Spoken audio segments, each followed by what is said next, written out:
How's it going, YouTube? HDI Tech Wiz here, bringing you a guide. We're taking a Dell and basically swapping out the internal hard drive for a solid state. Very simple thing. Alright. There you go. Now you can't see the key. Alright, so we're going to go ahead and pop the lid off. And I think, I already took a couple of screws out. So I took the screws out from the back of here. So there's one right there, and then one right there. So I already took it off. We're going to go ahead and pull this lid back, I think. Yep, lid back. Alright, so now we're going to locate the hard drive. And, oh my god. I think it's under all this stuff. Yep.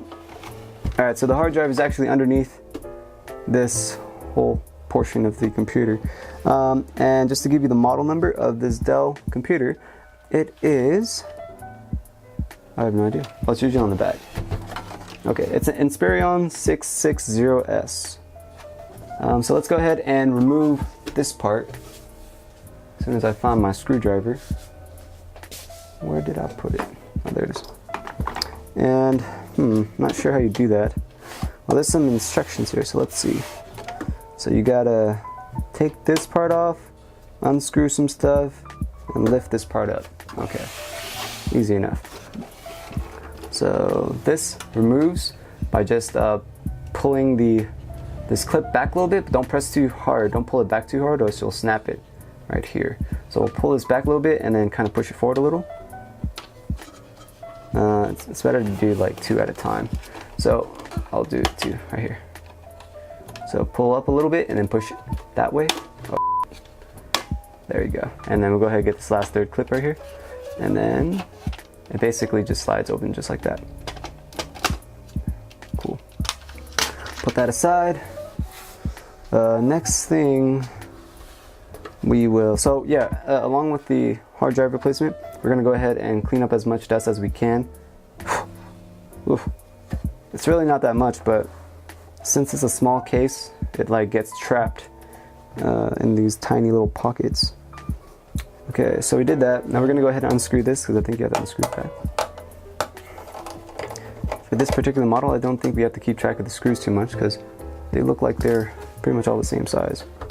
And then on the front side, I believe there are a couple more screws. So there's one right here. We'll go ahead and remove that. Sorry. So we'll move that screw.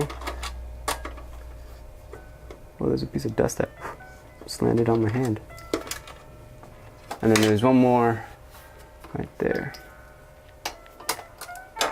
Get that camera view. Go ahead and unscrew that one as well. I'm gonna go ahead and switch to a bigger screw bit or a Phillips bit because I don't want to strip the screws. Alright, so after you remove those 3 screws, then you're gonna lift this metal piece up. But first you have to disconnect the power supply cable right here that plugs into the hard drive, and then the actual data cable, which is the SATA port right here. So we're gonna go ahead and remove those. Sorry guys, having some technical difficulties here. Let me just pull this straight up first. And pull that straight up and then pull out. Oh, there we go. It's a little more space. But it's still not coming out.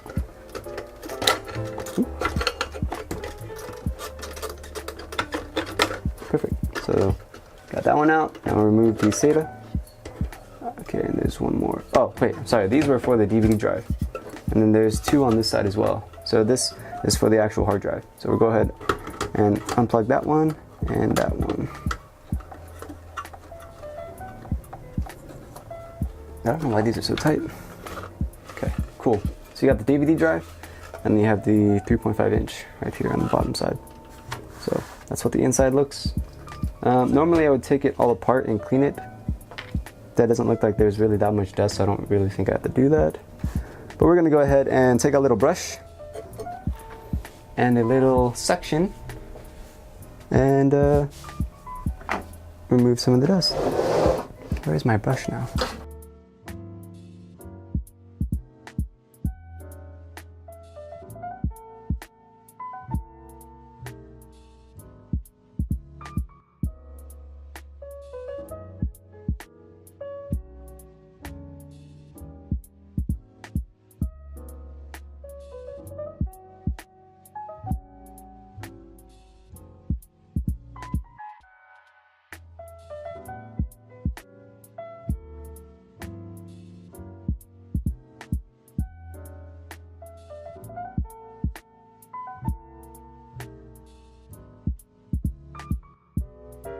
So now we'll go ahead and take the 3.5 inch out and then mount a solid state in there.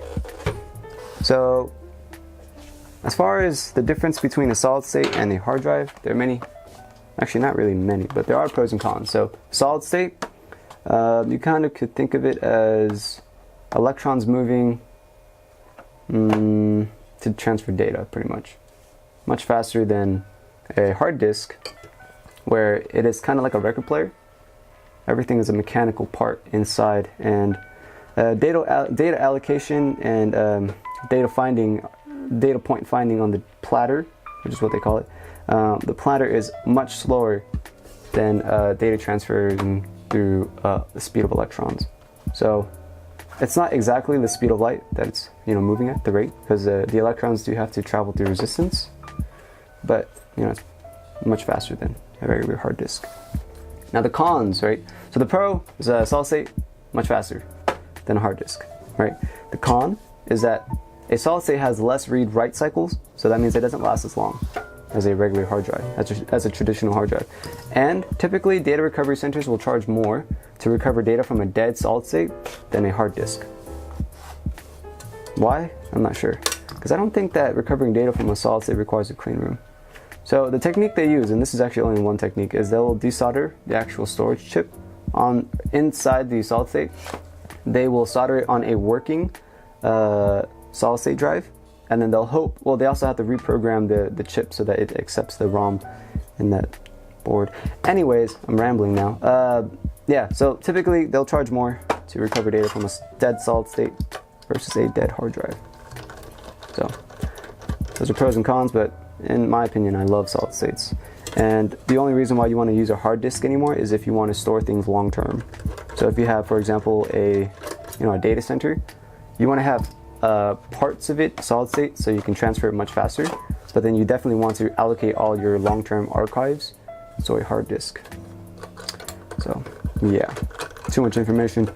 We'll go ahead and take this hard drive out, and before we actually mount the solid state, so this is a 500 gigabyte 3.5 inch, so this is a 480 gigabyte, which isn't much of a space difference, so pretty much the same. And if you haven't been keeping up with the tech news, solid states and M.2 drives, which are solid states but in the form of a microchip, they are going down in price. Alright, so we're going to go ahead and mount the solid state, but I have to kind of figure out how I want to position it. So most likely I'm just going to double-side tape it to this piece.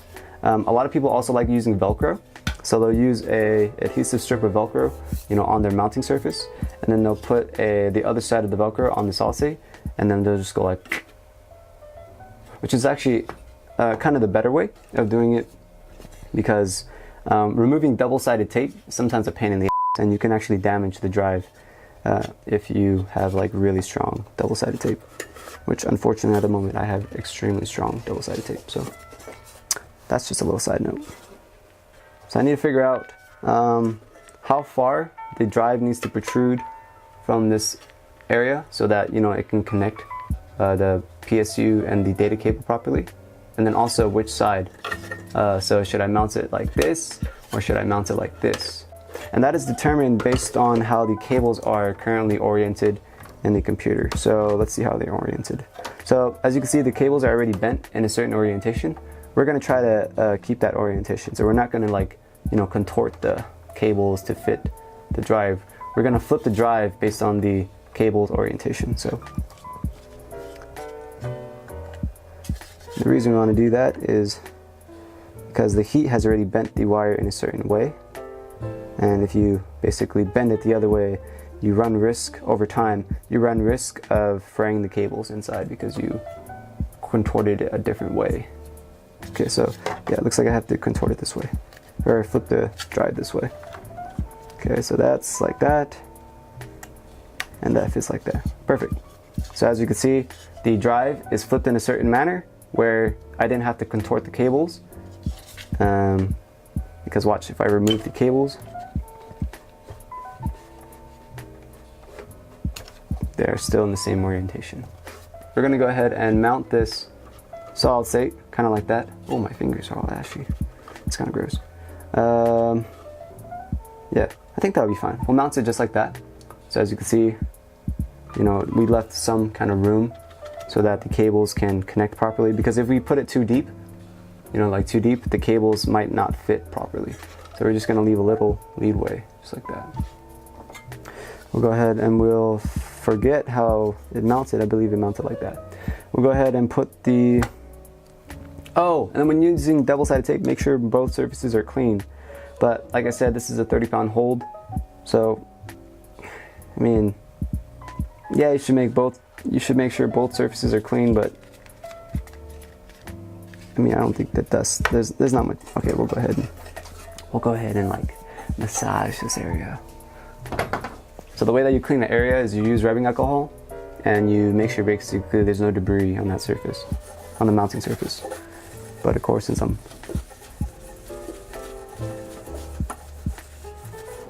I was lazy, I'm not gonna do that. I'm just gonna take a microfiber cloth and wipe it down and make sure that I don't really see any oil residue. As of right now, I don't see any, so I think it's fine. We'll go ahead and now mount the drive onto the bottom of this lovely little piece of metal here. And then we'll mount it.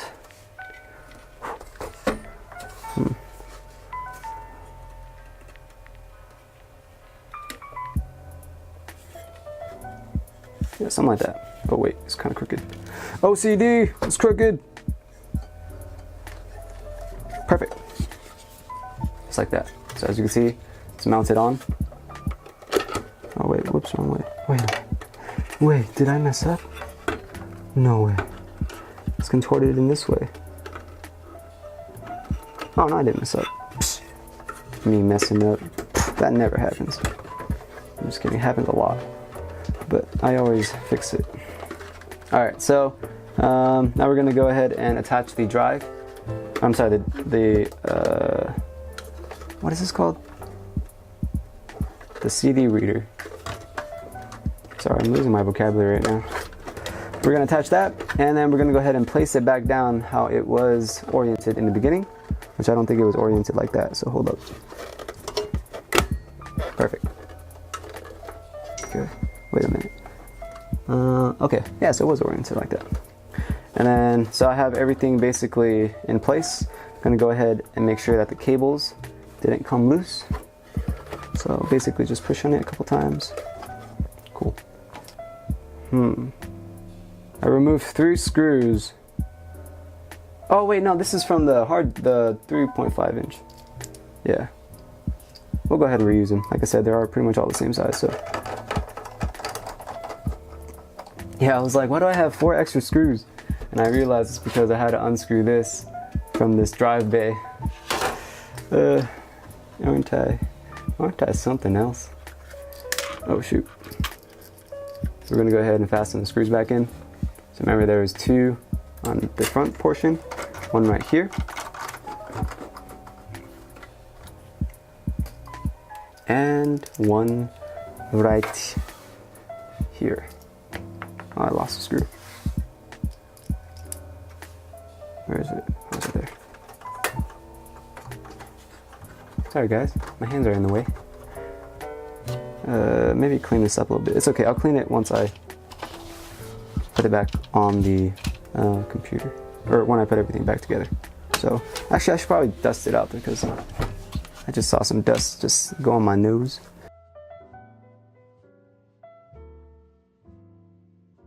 Okay, so we'll go ahead and reattach the front portion onto the desktop. And if you remember how we took it off, we basically pulled these little pieces up a little bit and then pushed out. So it opened like a book. Give me one moment. All right, sorry about that. Phone calls. Kind of got a question for all y'all. How many of you, sorry, I'm just checking if my microphone battery is still alive. How many of you work on the weekends? Leave a comment down below. I would love to see that poll. And if you work on the weekends, how many of you who work on the weekends also work on Sunday? Yeah. Leave a comment down below, and let's see what the results are. I'm gonna go ahead. Oh yeah, I didn't even show you how I did that. So basically, there are 3 little openings for the hooks. Right. So the hooks are like this. Right, 1, 2, 3. So you want to latch those hooks in place, just like that. Okay, then roll it over, push it in, and basically locks. Oh, give me 1 moment. All right, I am back. Sorry, we had a really long, interesting conversation with a customer. Talking about how social media has shortened our attention span and kind of makes it hard to remember people's names. I don't know, tell me what you think about that. Does social media, too much time on social media, create your inability to remember names? I don't know if you even ever had that problem to remember names. I do, for sure. Whenever I meet someone and I talk to them for a good hour, for some reason I constantly try to repeat their name in my mind, but at the very end, when it's time to say goodbye to that person, I'm always like, oh, damn it, I can't remember your name. Yeah, I wonder why that is. Maybe I'm just dumb. I don't know. Anyways, so we got the solid state drive-in. We have all the cables plugged in. We even have the front piece back in. So now we're gonna go ahead and put the lid back on. The lid is a little dusty, but that's not too big of a deal. I'm gonna go ahead and take a microfiber cloth though and pretty much wipe down the inside. So we'll just go ahead and put that back on, slide it in place. Oh wait, it's not in place.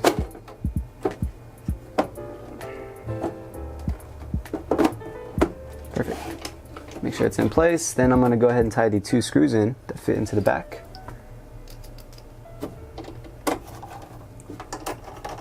And then, since this computer already has Windows 7, like a key on it, I'm gonna go ahead and use that.